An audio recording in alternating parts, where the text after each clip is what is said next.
Welcome back, everyone. Okay, so there's a couple things that we can do with an image here, and in this tutorial, I'm going to show you how to change the width and the height.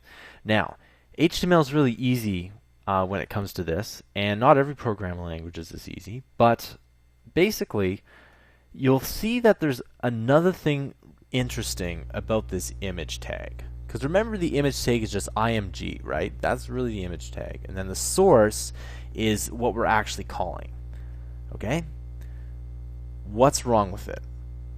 Let's give you 5 seconds. There's no tag, right? There's no closing tag to this. So again, image is a little bit different, but that's okay. Just letting you know that you don't have to put the closing tag around it.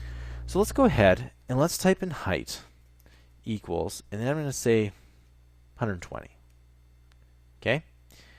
And you'll notice that the image just scaled down proportionally, and what that means is that the height and the width scaled down correctly.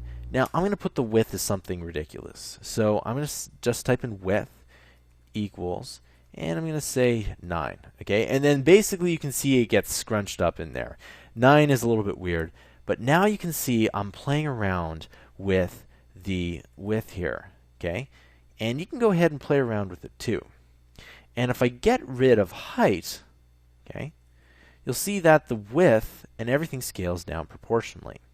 So if you want your image to stay the same, all you have to do is enter either the height or the width. Because what it'll do is HTML will scale everything down proportionally.